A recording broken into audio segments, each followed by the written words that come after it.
करोड़ों की माप पुस्तिकाएं गायब हो जाती हैं और जब इस मामले का खुलासा होता है तो मामले में दोषी अधिकारी पर जांच बैठ जाती है। लेकिन हास्यास्पद बात यह है कि उस जांच के दौरान ही उस अधिकारी को प्रमोट कर दिया जाता है।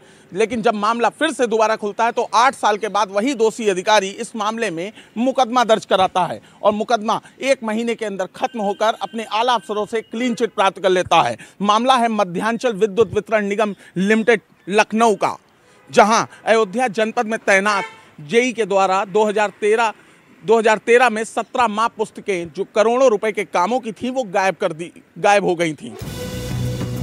मध्यांचल विद्युत वितरण निगम के अवर अभियंता जेबी सिंह 2013 में अयोध्या जनपद में तैनात थे। इस दौरान उनके कार्यालय से करोड़ों रुपए के काम की 17 माप पुस्तिकाएं गायब हो गईं। 2014 को अधिशासी अभियंता डीपी सिंह ने इंजीनियर जेबी सिंह के खिलाफ जांच की, लेकिन जांच ठंडे बस्ते में चली गई और इंजीनियर जेबी सिंह को प्रमोशन पर प्रमोशन मिलता चला गया। इसके बाद अधिशासी अभियंता के पद पर प्रमोशन पाने के लिए बीते 13 अगस्त 2021 को करीब 8 साल बाद आरोपी अवर अभियंता ने अयोध्या कोतवाली में इस मामले में मुकदमा दर्ज कराया और उस मुकदमे की एफआईआर में 17 माप पुस्तिकाओं का वर्णन नहीं किया गया।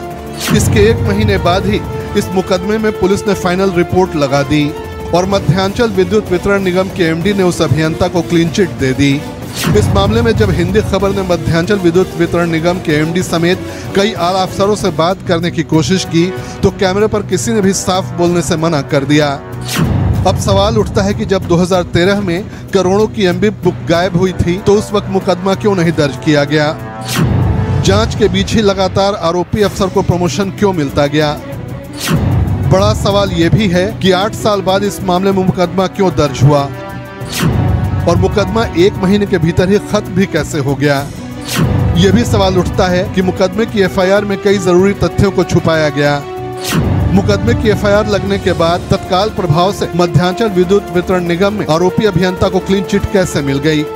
ये सभी सवाल ऐसे हैं जिनका जवाब बिजली विभाग के किसी भी अफसर के पास नहीं है। न ही हिंदी खबर के कैमरे पर कोई बोलने को तैयार है। हिंदी खबर के पास मौजूद सभी दस्तावेजों में साफ जाहिर है कि कहीं न कहीं आरोपी को बचाने और बड़े घोटाले को छुपाने के इस मामले में साजिश की बू आ रही है।